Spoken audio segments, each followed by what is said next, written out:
Sybet – lošimo automatai. Ruletė. Lažybos – stalo lošimai. Įsitraukimas į azartinius lošimus gali sukelti priklausomybę. Sveiki, gerai ten Benas sakė, kai žalgiriukas laimi, tikrai gyvenime viskas iškart smagiau atrodo. Bet jei sąžiningai, kitokios dvigubos savaitės ir nesitikėjau. Virtus žaidimas itin suprastėjęs lyginant su pirmąja sezono puse, o kur dar ir itin dviejų svarbių žaidėjų traumos. Na, o su tokiamis neprognozuojamis komandomis kaip Baskonija, žalgiriečiai paskutiniu metu tvarkosi namie tikrai gerai. Šiame video sužinosite būtent tai. Svarbiausias Žalgirio spurto net 18-4 pirmoje pusėje priežastis, bei kaip kauniečiams pavyko sustabdyti svečių bandymus sugrįžti į rungtynes trečiajame kėlinyje. Ačiū Jums už tiek daug komentarų po paskutinių kiek negatyvių video, na ir tikiuosi, kad šiandien, būdami dar linksmesni, pasidalinsite savo įžvalgomis komentarų sekcijoje. Žinoma, nepamirškit paspausti ir like, tą galite padaryti jau dabar, ačiū Jums ir einam į apžvalgą. Gerai, tai kodėl ta Baskonija tokia neprognozuojama ir nestabili komanda, o ypač išvykose? Jie yra daugiausiai tritaškių visoje lygoje išmetanti komanda ir gyvena iš super sudėtingų metimų. Taip, kelis tokius metimus pamatėm iš Marcuso Howardo, bet energijos jų žaidime ir ypač išvykose dažniausiai randama netiek ir daug. O jei dar tai yra dvigubos savaitės antrosios rungtynės? O čia ir pirmas iš daugelio pavyzdžių, kuriuos pamatysite šiame video. Čia dvi užtvaros arba double drag situacija Sumneriui. McIntyre'as eina per apačią, vėliau jau eina per viršų ir pažiūrėkite, Sumneris nieko netrukdomas įeina į baudos aikštelę, metas Costello drop gynyboje, Marinkovičius turi padėti baudos aikštelėje prie Kevariuso Heiso ir vos per kelias sekundės Sumneris sukuria gerą metimą Tomui Dimšai. Bet čia net neblogiausias dalykas šitoje Baskonijos gynyboje. Heisas yra po krepšiu su Baskonija įžaidėjų, bet šis net nebando jo išstumti iš baudos aikštelės. Netrukdomas įbėga į ją nuo tritaškio linijos ir, na, natūralu, kad Žalgiris atsikovoja kamuolį puolime ir dabar jau Dimša grąžino skolą Edmundui Sumneriui, kuris pataiko tritaškį metimą. Vos po kelių sekundžių Sumneris atima kamuolį iš Cody Millerio McIntyre'o aikštelės viduryje savo aktyviomis rankomis, sugeba išlaikyti balansą ir jau 5-0 Žalgirio spurtas per 15 sekundžių. Kitos Baskonija atakos pradžios nematysime, kadangi operatoriai rodė pakartojimą, bet tai buvo derinys Marinkovičiui ir užtvaros jam be kamuolio. Jis sukasi į baudos aikštelę ir matome po perdavimo prie jo vienu metu yra 3 žmonės. Vienas iš jų pamuša kamuolį ir Marinkovičiui tai sutrukdo pataikyti metimą iš po krepšio. Baskonija dar gali prasižengti vieną kartą iki bonuso, bet jų greito puolimo gynyba buvo tiesiog tragiška. Ulanovas yra stabdomas tik ant baudos metimo linijos ir Milleris McIntyre'is čia kiša ranką, užsidirbo pražangą ir jau 7-0. Baskonijos 2-2 gynybos taktika buvo paprasta. Su vidurio puolėjais tai būdavo pasyvesnė gynyba, o su ketvirtuoju numeriu tai būdavo visko keitimasis. Panašiai darė ir Olympiakosas, tačiau gink dieve nelyginkite šių dviejų komandų gynybų. Vieni tą daro su begalinė energija, kiti duodami varžovams kiek jie nori laisvės. Čia Dimšas ir Meneko 2-2, Baskonija keičiasi, Howardas bando eiti iš priekio, Rovgakopulos padeda giliai baudos aikštelėje nuo Arno Butkevičiaus ir Heisas iškart reaguoja, kildamas ant baudos linijos ir bandydamas žaisti high-low situaciją. Tačiau, kadangi Baskonija graikas taip giliai padeda baudos aikštelėje, perdavimas Arnui į kampą, kuris atakuoja close-outo situacijoje, sutraukia Costello gynybą, kuris tikrai nežiba šioje aikštelės pusėje ir Heisas pradeda savo fantastinį pasirodymą. Kokios įspūdingos dvi rungtynės iš Kevariuso Heiso, kokia energija, kokia kova dėl atšokusių kamuolių, na turbūt nesuklysiu pasakydamas, kad tai buvo jo dvi geriausios sezono rungtynės. Kitoje atakoje Žalgiris per daug nemasto ir vėl spaudžia tą patį mygtuką. Dimša su Meneku žaidžia 2-2, Monekė su Howardu keičiasi, Howardas vėl eina iš priekio ir Kevariusas Heisas vėl daro tą patį high-low kirtimą. Šį kartą padeda metas Costello ir neleidžia Dimšai mesti kamuolio per viršų, bet Kevariusas Heisas už tokią nepagarbą neatleidžia ir pataiko vidutinį metimą labai užtikrintai. 12-2. Vos po kelių akimirkų Žalgiris atsikovoja kamuolį ir čia Brady Menekas turi pranašumą prieš Jordaną Theodorą. Sumneris to nemato, žaidžia 2-2 su Kevariusu Heisu ir kadangi Costello jį pasitinka vos baudos aikštelėje,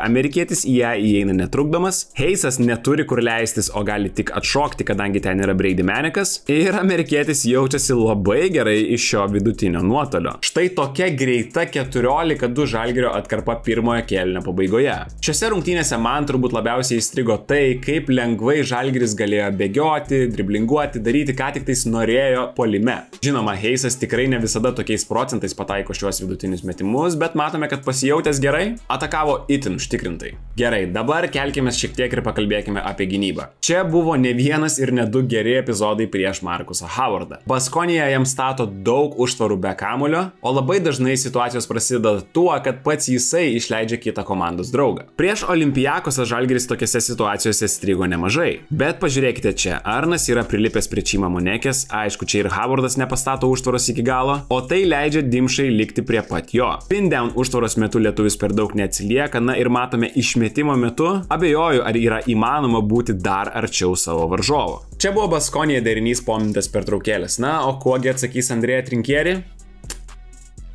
Derinys Brady Manicui. Derinys Brady Manicui 80% laiko, jeigu jis yra aikštelėje. Prisiminkit tai. Arnas čia priima kamuolį lyg imituodamas, kad norėtų žaisti nugarai krepšį, Sumneris čia prakirs, kuomet tikrasis veiksmas vyks silpnoje pusėje. Atrodo, kad Dimšai bus statomos dvi užtvaros, bet po pirmosios jis užsisuka ir čia jau yra stegeris Brady Manicui. Ir atrodo, kad Manicas čia išmes laisvą metimą, bet perdavimas yra šiek tiek netikslus. Brady nepasimeta ir na, net ir Čima Monekė negali patikėti šiuo metimu. Gerai anksti pasijutę Žalgiris tikrai primėtė nemažai sudėtingų metimų, tą dar pamatysime ir antroje video pusėje. Bet čia pirmasis kėlinys baigėsi, o tai reiškia dar 1 minutės pertraukėlę. Kas bus po minutės pertraukėlės?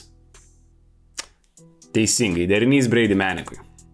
Ir derinys, kurį jeigu sekate šį kanalą, matėte tikrai jau ne 1, ne 2 ir ne 3 kartus. Lukas išleidžia Manicą priimti kamulio, žaidimo į nugarą imitacija, greitas handoffas atgal Tomui Dimšai ir čia jau yra viskas. Baskonijos 2 žaidėjai yra prie Tomo Dimšos ir 95% laiko tai reikš geros kokybės metimą Žalgiriui. Keli greiti perdavimai ir Kevariusas Heisas drebina Žalgirio arenos lanką. Taip, šitas derinys jau vien iš savęs yra labai geras, bet dar ir pats faktas, kad Andrėja Trinkieri jį naudoja gan retai, vis leidžia Žalgiriui prigauti varžovus nepasiruošusius. Aišku, kai Baskonijos fiziškumo lygis buvo praktiškai neegzistuojantis ir kai jie leido Žalgiriui žaisti taip lengvai, nieko keisto, kad ir derinys, matytas jau gerus 10 kartų, pavyko dar vieną. Žalgirio pagrindinis spurtas kaip jau ir pasibaigęs, bet dar noriu parodyti vieną klipą susijusį su Kevariusu Heisu ir su itin neatidžia Baskonijos gynyba. Pažiūrėkite, kaip lengvai Lukas Lekavičius 2 užtvarų pagalba įeina į baudos aikštelę, Metas Costello jį lyg ir pasitinka ir neleidžia mesti vidutinio metimo, bet silpnoje pusėje smarkiai vėluoja Marcusas Howardas. Lengvas perdavimas virš lanko Kevariusui Heisui ir dar 2 jo taškai. Jeigu jums atrodo, kad Baskonija tuoj kažką keis, tai dar palaukit. Čia dar 1-2 prieš 2 su Ulanovu, kadangi Žalgiris žino, kad su 4-osios pozicijos žaidėjais Baskonija nori keistis. Žalgiris nori čia išvesti Ulanovą į centravimo situaciją, bet Krisas Čiauza stringa eidamas per apačią ir Lukas užtikrintai ir drąsiai pataiko tritaškį metimą. Dar kartą atsuksiu šitą klipą ir noriu, kad tiesiog pažiūrėtumėte, kiek nedaug agresijos yra duodama žaidėjui Žalgirio, kuris yra su kamuoliu. Čiauza yra per gerą metrą nuo Luko visos atakos metu, jis lengvai gali įeiti į situaciją, kurie jam yra patogi ir pataikyti metimą. Bet po pirmosios pusės, kurie Baskonija nepataikė nei vieno tritaškio, visgi jie sugeba sugrįžti trečiojo kėlinio pradžioje. Visgi negalėjo tokio lygio žaidėjai tylėti visas rungtynes. Iš pradžių Marcusas Howardas pataiko super sudėtingą metimą per Keenaną Evansą, vėliau Arnas šiek tiek per agresyviai ir per arti dengėsi prieš Cody Millerį McIntyrį, kuris šiaip jau neturi metimo iš toli, bet ką gali padaryti, tai prasiveržti naudodamas savo greitį. Čia jisai sutraukė Keenano Evanso pagalbą, teisėjų švilpukas tyli, o Vanja Marinkovičius naudojasi komandos draugo sukurta situacija. Vėliau seka Baskonijos derinys su 2 stegeriais iš eilės. Iš pradžių iš 2 užtvarų išbėga Marcusas Howardas, o vėliau tą patį daro ir Vanja Marinkovičius. Ir nežinau kodėl, bet Keenanas Evansas antrosios užtvaros metu tikrai ne pagal Žalgirio susitarimus kerta ją per apačią. Aukšto lygio metikas Vanja Marinkovičius nuskaito situaciją laiku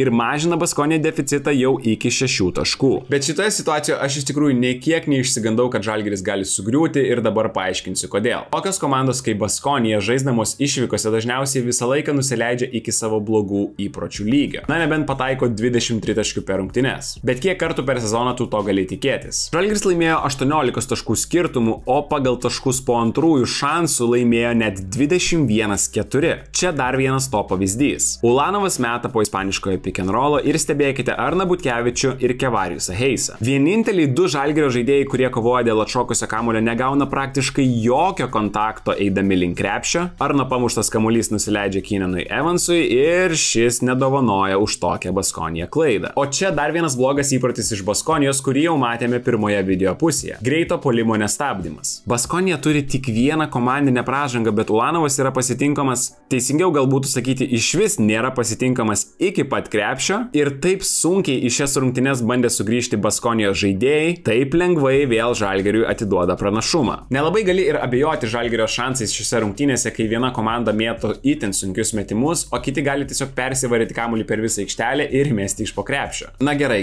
buvo ir tikrai neplanuotų dalykų iš Žalgirio pusės. Ir labai smagu, kad pagaliau vėl prabilo puolime ir Arnas Butkevičius. Čia Evansas nesukuria nieko 2-2 metu, numeta kamuolį Butkevičiui ir šis bando tiesiog pats spręsti reikalus. Bet vėlgi, pažiūrėkite, kaip toli nuo žaidėjo su kamuoliu yra Vanja Morinkovičius. Arnas net nepadaro jokio judesio, bet susikuria pakankamai vietos ir drąsiai atakuoja iš toli likus 9 sekundėms. To rezultatas ir vėl 10 taškų pranašumas. Čia Žalgiris ir Andrėja Trinkieri gan įžūliai pabando tą patį specialų derinį Brady Manekui antrą kartą tose pačiose rungtynėse ir šį kartą tuo bando naudotis Evansas besiverždamas palei galinę liniją. Baskonija kažkaip susitvarko, bet galiausiai Keenanas lieka prieš Markusą Howardą. Ir čia nelabai ir analizės gali padaryti. Aukščiausia klasė iš Keenano Evanso. O dabar nepavykęs Žalgirio derinys, o jeigu tiksliau Edmundas Sumneris, kuris man atrodo šiek tiek primiršo derinį. Galbūt prisimenate dar vieną specialų derinį Brady Manekui, kurį Žalgiris naudojo rungtynėse tiek su Anadolu Efes, tiek prieš Fenerbahčę. Žalgirio aukštaūgiai stato užtvaras gynėjams, o vėliau visi 3 stato užtvarą Brady Manekui, kuris išbėga į dešinį kampą. Čia Žalgiris tą patį bandė pakartoti ir ketvirtadienį. Tačiau Sumneris čia gavęs užtvarą pamiršta, kad reiktų apsisukti ir išbėgti ne pačiam, o pastatyti dar vieną užtvarą Brady Manekui. To pasiekoje Baskonija tiesiog keičiasi ir Brady čia nelieka laisvas. Bet gerai, kad yra Arnas Butkevičius, kuris ketvirtadienį jautėsi drąsiai. Jis atakuoja į savo stipriąją dešinę ranką prieš Čimą Monekę, eina į kontaktą, daro lėtą dvižingsnį ir pataiko sudėtingą metimą per Monekę rankas. Kalbant apie sudėtingus metimus. Čia Baskonija keičiasi, kadangi vidurio puolėjo pozicijoje trumpai buvo Čima Monekė, o Markusas Howardas vėl eina iš priekio prieš Kevarijusą Heisą. Tačiau tą daro ne iki galo gerai, o Heisas priėmęs kamuolį meta, nežinau, Kobe Bryanto, Michaelo Jordano stiliumi atšokęs atgal, krentant į galinę liniją.